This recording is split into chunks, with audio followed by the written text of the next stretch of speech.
Ang mga pasaway na batang babae na ito ay walang kaalam-alam na ang bago nilang guro ay dating kampeon sa boxing. Nang utusan niya silang tumahimik, walang ni isa ang sumunod. Dahil dito, sa unang araw pa lamang niya, labis siyang pinahiya ng kanyang nakatataas na si Hansu sa harap ng lahat. Ngunit si Dong ay isang kalmado at mahinahong tao. Tahimik lamang niyang pinakinggan ang lahat ng hindi umiimik. Isang araw, napansin niya na tila masyadong palakaibigan si Hansu sa ilang magagandang estudyante. Kinabukasan, nakita ni Dong ang usok na lumalabas mula sa banyo ng paaralan.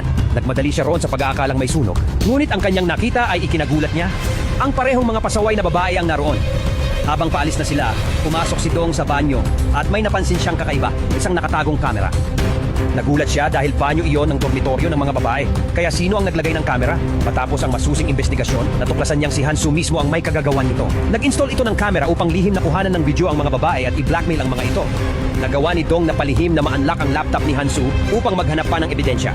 Ngunit ang kanyang natuklasan ay mas lalong nakagimbal. Nadiskubre niyang ang gurong ito rin ang nasa likod ng kamakailang pagkawala ng isang estudyante. Sa mga chat ni Hansu, nakita niya ang mga numero ng telepono ng iba pang mga babae. Isa rito ang babaeng nakita niyang kakalabas lamang ng paaralan kanina. Agad naghinala si Dong na may masamang mangyayari. Mabilis niya itong tinawagan at binalaan. Ang gurong kadate mo ay isang mapanganib na kriminal. Ngunit huli na ang lahat. Naghinala na ang guro at agad na pinatulog ang babae. Hindi na nag-aksaya ng oras si Dong at pinaharurot ang kanyang sasakyan patungo roon. Ngunit pagdating niya, nabiktima na ang babae sa bitag ni Hansu. Gagawin na sana nito ang ginawa niya sa unang biktima. Eksaktong sandaling iyon, dumating si Dong.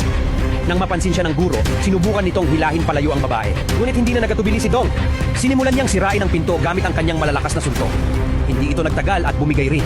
Pagpasok niya, binugbog niya si Hansu hanggang halos hindi na ito makagalaw.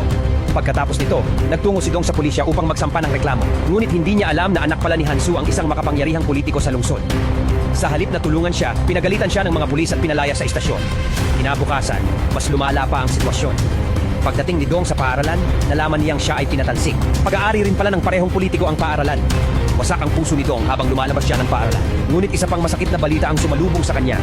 Natagpo ang patay sa ilalim ng tulay ang babaeng ilang araw nang nawawala. Lubusan itong dumurog sa kanya. Doon siya nagpasya, oras na para gumanti.